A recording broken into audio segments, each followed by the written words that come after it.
নমস্কার বন্ধুরা, কেমন আছেন আপনারা সবাই? আমি শতাব্দী। আশা করছি আপনারা প্রত্যেকেই ভালো আছেন। আমার এই ছোট্ট চ্যানেলে আপনাদের সবাইকে জানাই অনেক অনেক অনেক স্বাগত। এবছর দোলের দিনকে আমরা বেরিয়ে পড়েছিলাম স্বামীনারায়ণ মন্দিরের উদ্দেশ্যে। মন্দিরটি ডায়মন্ড হারবার রোডের ভাসায় অবস্থিত। আমরা অবশ্য সোনারপুর থেকে গাড়ি করেই গিয়েছিলাম। গাড়িতে সময় লেগেছিল 45 থেকে 50 মিনিট মতো। আপনারা যারা চাইবেন ধর্মতলা থেকে ডায়মন্ড হারবারগামী কোনো বাসে করেও এখানে আসতে পারেন। সবথেকে কাছের রেলওয়ে স্টেশন হলো মাঝেরহাট রেলওয়ে স্টেশন। স্বামীনারায়ণ মন্দির দিল্লির অক্ষরধামের মন্দিরেরই একটা ব্রাঞ্চ বলা যেতে পারে। সারা বিশ্বে 1150টি এই মন্দিরের শাখা প্রশাখা ছড়িয়ে রয়েছে। এই যে রিদ্যা, ও খুব খুশি। আমরা যেহেতু দোলের দিন এসেছিলাম, তাই জন্য এখানে লোক সমাগম ছিল চোখে পড়ার মতো। সমস্ত মন্দির চত্বরটি বেশ পরিষ্কার পরিচ্ছন্ন, খুব ভালো লাগছিল। আর সব থেকে বড় ব্যাপার হচ্ছে, এই যে এখন ভ্যাপসা গরমের মধ্যে দিয়ে আমরা যাচ্ছি, তখন তো সবসময় আমাদের পাহাড়ে গিয়ে বসে থাকা সম্ভব নয়। স্কুল পাঠশালার ব্যাপার থাকে, খরচেরও ব্যাপার থাকে। তাই এই সন্ধ্যের মুখোমুখি সময়ে কিন্তু আপনারা ইজিলি চলে আসতে পারেন এই স্বামীনারায়ণ মন্দিরে। মন্দিরটি অনেক সকালে না খুললেও সারাদিনে যতক্ষণ খোলা থাকে 4 থেকে 5 বার এখানে পুজো হয়। সকাল 11:30টার সময় স্বামীনারায়ণ মন্দিরের যে মেন মূর্তিটি, তার জলাভিষেক হয়।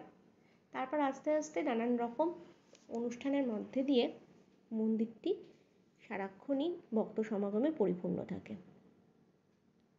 মন্দিরের বাইরের অংশে ফটোগ্রাফি অ্যালাউ হলেও ভেতরের অংশে কিন্তু বিন্দুমাত্র ফটোগ্রাফি অ্যালাউ ছিল না।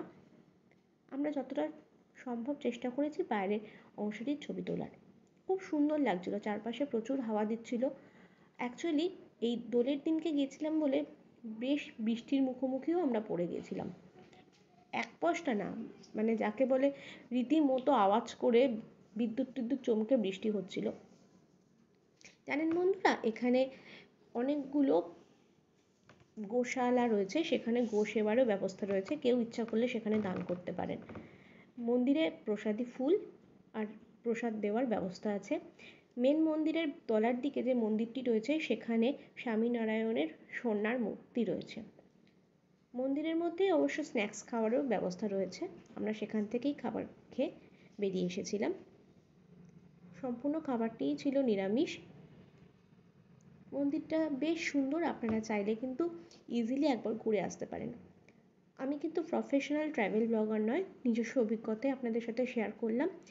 প্রচুর জিনিসপত্র আছে যেটা আমি আপনাদের সাথে শেয়ার করতে পারলাম না, তাই যদি কিছু মিস হয়ে যায় অবশ্যই কমেন্ট বক্সে জানাবেন।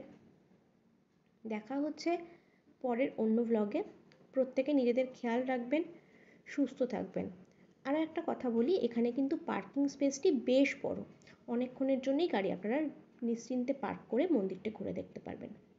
আজকের ব্লগটা এই পর্যন্তই। প্রত্যেকে ভালো থাকবেন, সুস্থ থাকবেন। দেখা হচ্ছে পরের ব্লগে। আর ভিডিও ভালো লাগলে লাইক, কমেন্ট আর চ্যানেলটা সাবস্ক্রাইব করার অনুরোধ রইল। আজ তাহলে চলি, টাটা।